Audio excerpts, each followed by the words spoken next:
When we hear the word addiction, it's so easy to jump to conclusions about willpower or moral character. But what if it's not about that at all? What if it's a predictable cycle, something that can literally rewire our brains?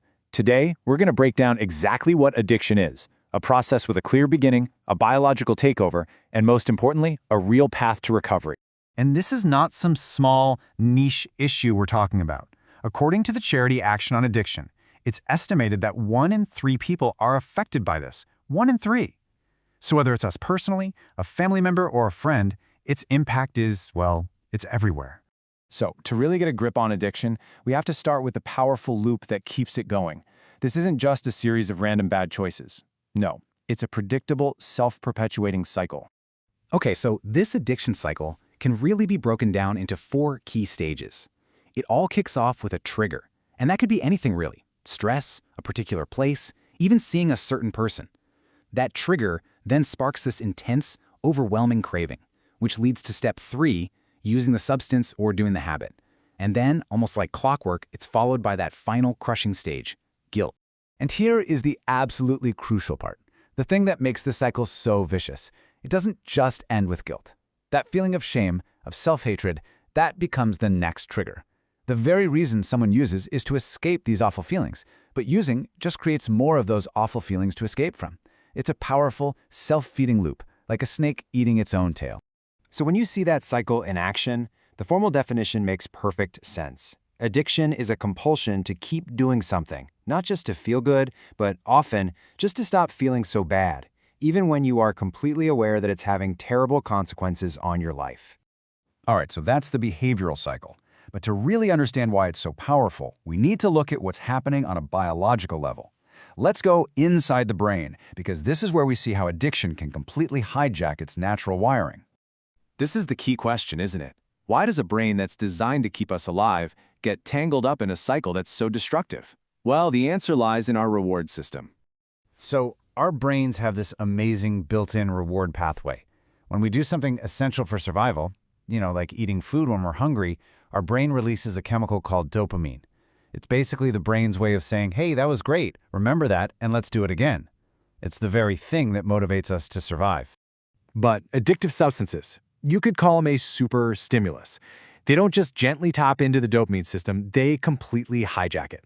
They flood the brain with 5 to 10 times the normal amount of dopamine. This creates this incredibly powerful, unnatural motivation that can just overwhelm all of our normal, healthy survival signals. Now, this brings us to a huge misconception about dopamine. We tend to think of it as the pleasure chemical, but that's not really its job. The actual feeling of pleasure, the high, that comes from other brain chemicals. Dopamine's real role is to drive the wanting, that intense motivation, the craving, the urge to seek something out. And this is why, over time, a person struggling with addiction might not even enjoy the substance anymore. But that dopamine-driven wanting is so powerful, they just can't stop. And of course, the brain is an adaptation machine. When it's faced with this constant dopamine flood, it tries to turn down the volume by literally getting rid of dopamine receptors.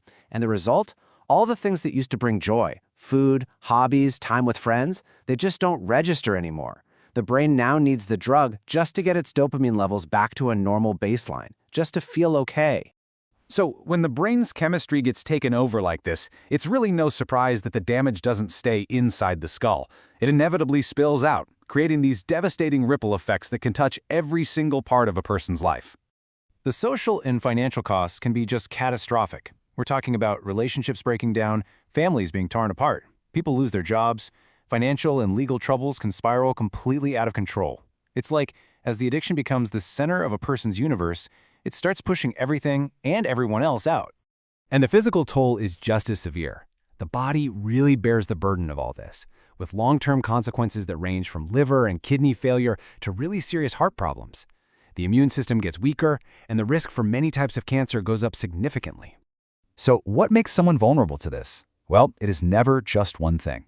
Research shows that genetics can account for a huge chunk of the risk, like 40 to 60%. But then you have psychological factors, things like trauma or other mental health struggles, and environmental factors, your family, your friends, even just how easy it is to get your hands on a substance. They all play a massive role. And look, nobody ever starts out intending to become dependent. It's a progression, a path. It often begins with just simple experimentation, trying something new. And that can move to regular use, where someone's actively trying to recreate that initial experience. From there, it can escalate to increased risky use until finally it becomes dependence, a state where a person literally can't function normally without it. I know, after seeing the cycle, the brain science, and all the consequences, it is really easy to feel hopeless. But that is not the whole story. The final, and honestly, the most important part of understanding addiction is understanding the path to recovery. And let's be crystal clear about this, because this is a direct and powerful finding from the research. Recovery is the rule, not the exception. The brain can heal. People can and absolutely do break free from the cycle of addiction. Just think about this powerful historical example. During the Vietnam War, over 15% of American soldiers became addicted to heroin, a serious addiction. But when they came home to a completely different environment, away from the triggers of war, over 95% of them just stopped. This is such a profound insight. It shows that even severe addiction isn't always a life sentence, and that changing your environment can be an incredibly powerful catalyst for recovery. So all of this leaves us with one crucial question. Knowing that the cycle is powerful, but that the brain can heal, and that recovery is not the exception but the rule, what does it actually take to break that cycle for good?